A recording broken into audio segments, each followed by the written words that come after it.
It's time now for County-Wide, a special presentation of Yavapai Broadcasting News. Join Paul David and Brad Miller as they talk with our community's leaders, newsmakers, and people in the know.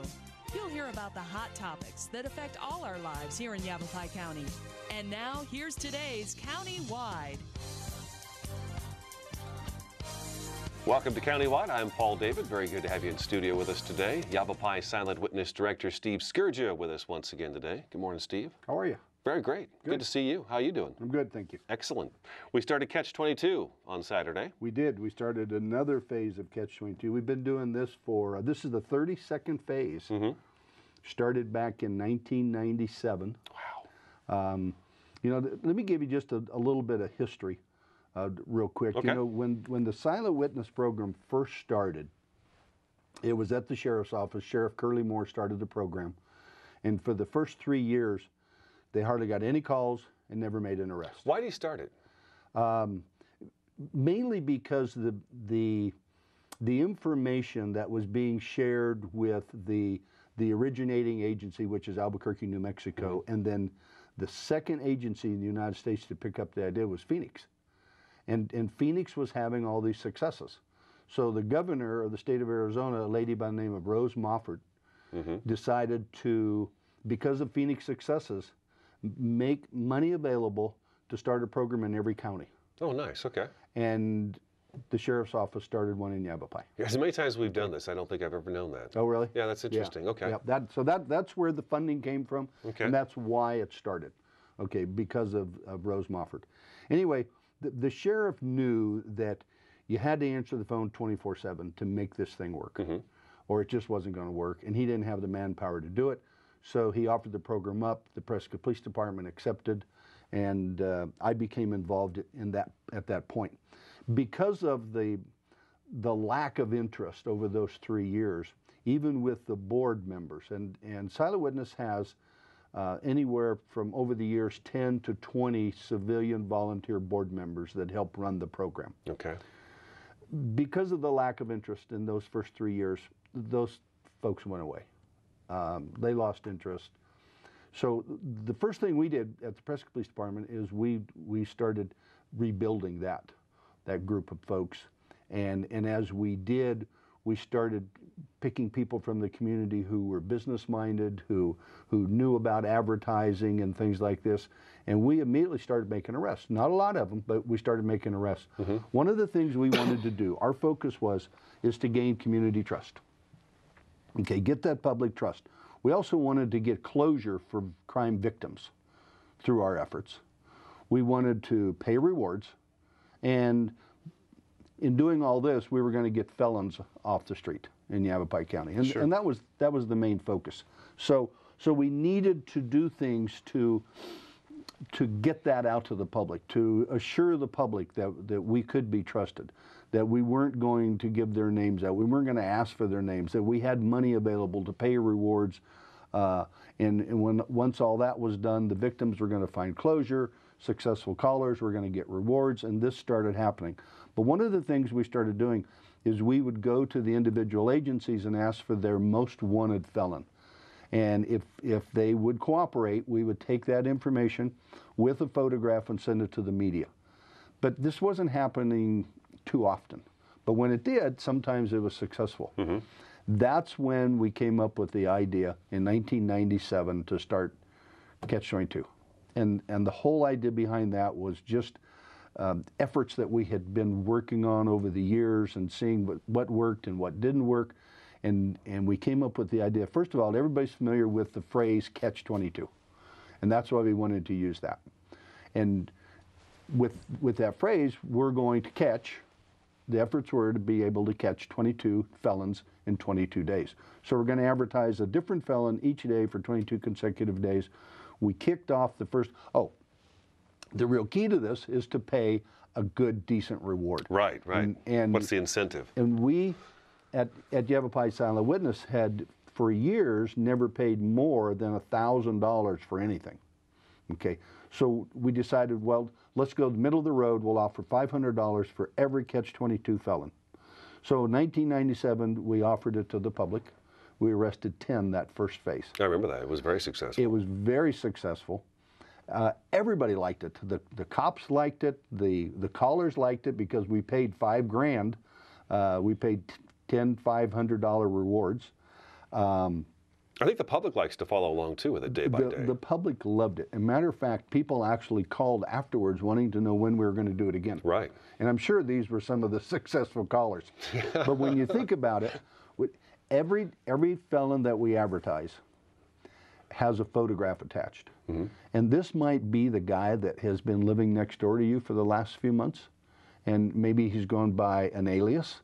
So you didn't put two and two together. And immediately you recognize him. Or maybe this is the guy that used to live next door to you, and now you're forwarding his mail someplace. Well, you call us, give us that forwarding mailing address, and we're going to go pick them up. Or maybe you just see somebody's picture in the paper that you saw yesterday at the grocery store. Or maybe it is a friend, or maybe it's a family member. And we have all of those kind of situations come up in Catch-22. So, because the program was so successful that first phase, and we did just one phase a year probably for the first 2 or 3 years. Yeah. But because it was so successful, and because we have so many felons out there needing to go to jail, and so many victims needing closure, we decided to offer 2 phases. So we're going to offer one in the mid part of the year, and the other summer money. Yeah. Towards the last part of the year. Well, the very first time we offered one in December, we actually had a situation where a caller called in, said, I know who this individual is. He's a relative, and I need the money more than he needs his freedom.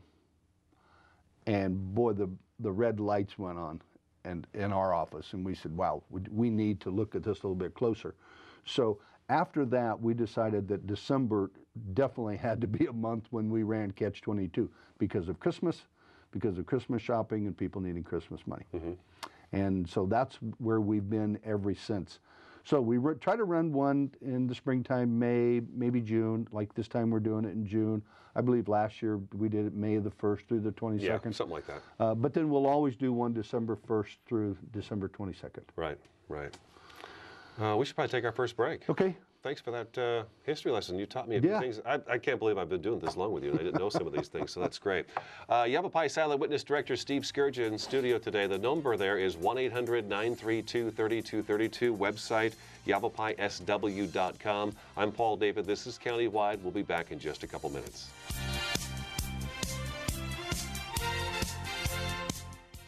Here in northern Arizona and throughout Yavapai County, people count on Orkin Pest Control. With over 100 years of combined experience, nobody knows how to protect your home or your business from harmful or annoying pests like the Orkin Man. To start service, contact your Northern Arizona Orkin Pest Control. In the Verde Valley, call 567-5100 or Orkin Pest Control in the Prescott area at 775-8772.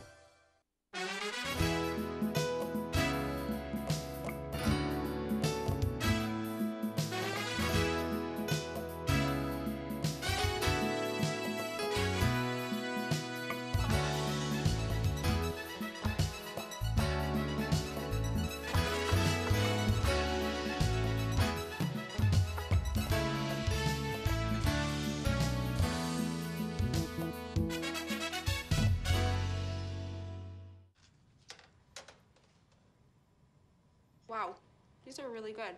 You act surprised.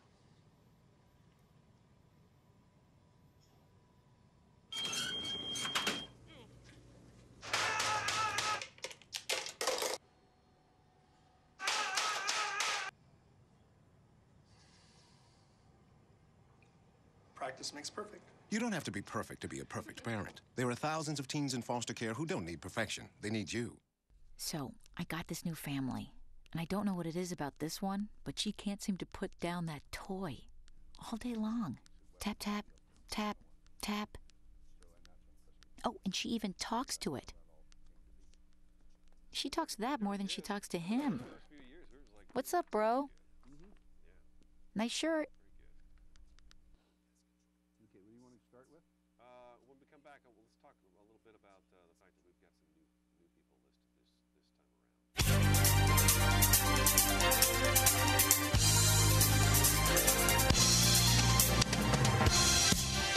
Welcome back to Countywide. Good to have you in studio. Yavapai Silent Witness Director Steve Skurja with us today. Let's ask you this one. How do you come up with the felons that we're going to be announcing each day? Okay, good question. What I try to do is I go to all of the law enforcement agencies in Yavapai County. I send them a letter usually about 2 months in advance, remind them that Catch-22 is coming up. I tell them some success stories, you know, how many we were arrested in the past, and kind of get them motivated and this sort of thing. And then hopefully they will send me their most wanted from every city in Yavapai County. Once I get those, and I'm never going to get 22 of them, then I go to the Sheriff's Office Warrant Division, and I give them my criteria. And part of that criteria has, you have to have a photograph available. We have to know a little bit about the suspect, where they live, where they may have gone, where family lives, and this sort of thing. So we have an opportunity to work this. And then basically that's made up the field of 22. And what the warrant detail will do is I'll call them and say I'm short 10. So then they'll send me 20, and I'll pick the best 10 out of that. We want Catch-22 suspects to be high-profile felons. We want them to be murder suspects. We want them to be sex crime suspects, rapists, right? Child molesters, ag assault, carjacking, things like this. Anything dealing with a weapon as well. Exactly. Okay. So that's the criteria. They have to be extraditable. The county That's attorney. a key. That's a big key, right? Oh, absolutely. Yeah. You know, if we get information that day number 1 is in Michigan, and we call Michigan authorities, they go out and they pick up day number 1, but then the county attorney's office says, well, we're not going to extradite them. I still have to pay that $500 reward because we base the reward on arrests, not convictions, not extraditions, et cetera, just arrests. And we've had to do that a few times. So we also have the county attorney on our side, and they look at these and say, yeah, these are extraditable, no, these aren't, and so that helps a lot too. But then once we get the 22, basically we will stick with those 22 until they're arrested. And I know a lot of callers call me and say, you know, why don't you get some new faces in there? Why don't you do this? Well, because the guys we're running are very high profile, very serious offenders, and we want to get them off the street, no matter where they went, even if it's in Mexico. Because all we have to do is call the United States Marshal's office, and they'll go look for them in Mexico for us. So if people have information about folks who are out of the state of Arizona, maybe out of the country, maybe Canada, maybe Mexico, call us. It really doesn't matter. They're not out of our reach anymore. Exactly. So we're going to go after them. Now, just recently, in this phase of Catch-22, we've added some new faces. I was going to ask you about that because I noticed over the last, I'd say maybe 2-3 years, we've had a lot of the same people, the guys that are wanted for the triple homicide, or was it 3 or 4 people murdered down near Wickenburg? It was, I believe, a triple homicide, and there were 3 or 4 suspects. One was arrested, but the other 3 are still at large. Right, but there have been a lot that have, I mean, these have been some serious major crimes in the county, but we haven't really had much success in locating those people. But I noticed this time around, we've got a lot of different people that are showing up on the list. And this time around, when I sent that letter out and I went to the warrant division, I lowered the criteria level. Your standards of crime, oh, okay. And you still have to be a felon, still have to be extraditable, but they're not so much the murder. There's more auto theft, burglaries, drugs, this sort of thing. Okay, so and the reason we did that was just to kind of mix it up a little bit. You throw some new faces out there. Hopefully, we're going to get some arrests out of this. We've already started getting calls. Matter of fact, we've received a lot of calls. We've gotten some really good leads on the new ones, and I say that because I left some of the old ones in there. Yeah, there's a few. And we're not getting any calls on them. But you know, the thing is maybe the right person hasn't heard your broadcast yet, right, or read the paper yet. And one of these days, they're going to do so and go, oh, I know where that guy's at. So it's all in timing. Right, exactly. So that's where they come from, and that's why we kind of mix it up a little bit and this time and put some new faces out there. So what makes Yavapai Silent Witness so successful? Because there's other silent witness programs in the state that aren't doing very well, but Yavapai Silent Witness does really well. I think number one is public trust. They know, callers know that we have the money to pay rewards, and we enjoy paying rewards. I mean, that's what it's all about. We enjoy helping victims find closure, and people know that they can trust us. When they call, they know that they can remain anonymous. They know that the silent witness phone number doesn't trace calls. There's no caller ID. It's not there. And if people don't trust me, they can come down to my office and wait for the phone to ring and see just exactly what happens. But I think that's really the case. And we've been here for 32 years. We've never burned a caller. Mm-hmm. And granted, we've irritated some callers. We've had people call. Just the other day, a guy called and he said, I gave you information that led to this arrest. Well, the information that I had from the law enforcement agency that was assigned the case was that they didn't arrest them. The highway patrol arrested them when they stopped the suspect on the street for speeding, found out that there was a warrant for their arrest, and they arrested him. Well, ironically, it all happened within the same couple days of when the caller called. So it looked like their information led to the arrest. I would love to pay them a reward. That's what we're all about. But their information didn't lead to that arrest. How do you decide how much reward to pay? Because not only do we do the Catch-22, but you'll send us stuff, say, Prescott Police last week had something like 11 windows broken, came to 6,000. Well, you did a window breaking one in Prescott Valley recently, too, where some vandals went out and broke a bunch of windows, but the cost is going to be, I think yours was $50,000 for the windows. It was in Prescott Valley case. It's not chump change that we're talking about. But how do you decide at that point that, okay, we're going to, I think like Dwight Dievin at YCSO probably says, hey, could you run this and put a reward on it? How do you decide how much that reward is going to be for broken windows that come to damages of $50,000? Well, first of all, there's a lot of different criteria there. Okay. All right. The one in Prescott Valley, the victim actually called me and said, could I put up a reward? Okay, so there's a difference right there. Okay. Yeah. And I need people to know that you don't have to do that for us to jump on board with you. All you need to do, first of all, normally the police officer is going to call and say, can you help me with this case? Okay.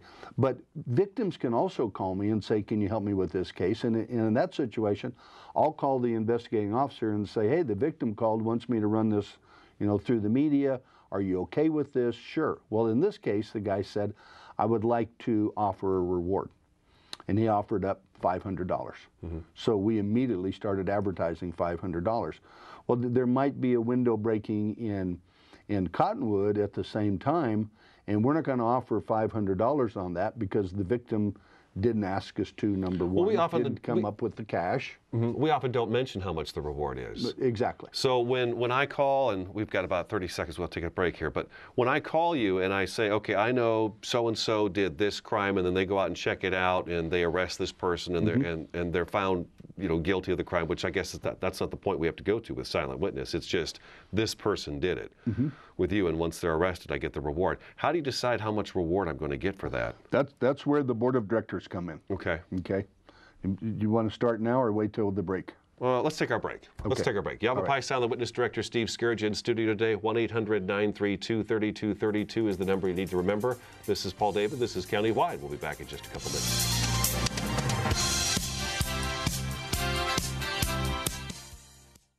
Here in northern Arizona and throughout Yavapai County, people count on Orkin Pest Control.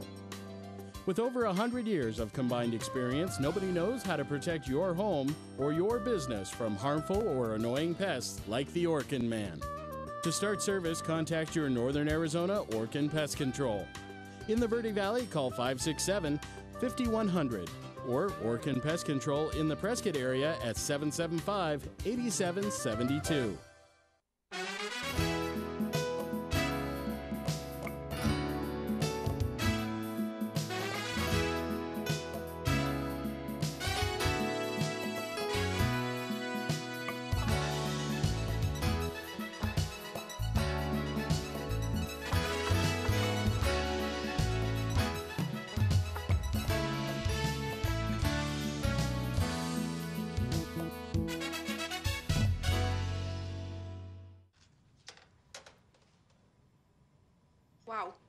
are really good.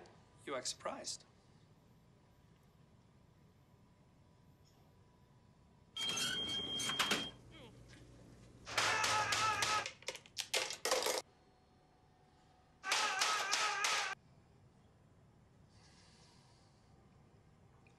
Practice makes perfect. You don't have to be perfect to be a perfect parent. There are thousands of teens in foster care who don't need perfection. They need you. So, I got this new family, and I don't know what it is about this one, but she can't seem to put down that toy all day long. Tap, tap, tap, tap. Oh, and she even talks to it. She talks to that more than she talks to him. What's up, bro?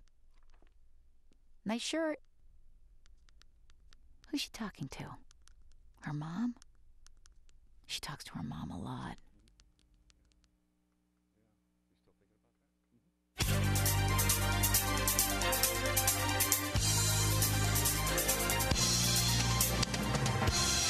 Welcome back to Countywide. We've got a few minutes left of the program. Real quick answer on that question. How do we decide how much a particular crime the reward is for the arrest? And like I was saying, this is where the board of directors come in. Mm-hmm. I meet with 20 civilian volunteer board members every month. I present the case to them. We look at how the case, what kind of information came in the very beginning. If it was major information, then they're going to get a little bit more of a reward. Mm-hmm. Okay. If the caller, sometimes the caller will say, you know what, I'm going to identify myself and I want to testify in court.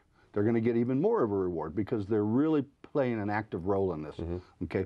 Otherwise, we look at the case and we decide on how many people were arrested, on what kind of charges, drugs seized, the number, whether it was $10 worth of pot or $100,000 worth of meth, mm-hmm. Property recovered, got maybe a couple stolen cars, a stolen motorcycle. All of this plays a role in how much we're going to give the person. And in each step, there's another dollar figure attached to it. Okay, so if it's very petty and very minor, $100. $100. That's as low as we're ever going to pay. If it's a homicide, $1,000. Gotcha. Okay.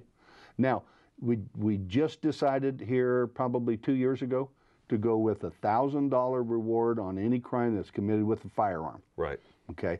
So that criteria is laid down. So, but basically that's how we do it. We look at the overall case and how it breaks down, and then just add a dollar figure to every aspect of that and come up with a figure. We got about 30 seconds left. You wanted to kind of mention just how successful Catch-22 is. We've had quite a few arrests because of the program. We have since 1997, and you have to realize that these are high-profile felons, mm-hmm. and these are just Catch-22 felons that were arrested in these figures right here. We've arrested 65. We've paid $32,500 in cash rewards. Nice, nice. If people want to see a picture of these guys, if you don't get the paper or you don't have time to look in the paper, you can go to our website, www.yavapaisw.com, click on Catch-22. After that, you don't have to do anything because their photograph is there and everything that we have available on that individual is on that website. Okay? All right. They can go to your website and look at the pictures as well. We are out of time. 1-800-932-3232. Yavapai Silent Witness Director Steve Skurja, thanks for coming in. Good seeing you. Thanks for having me. That's today's Countywide. We'll talk to you again next time.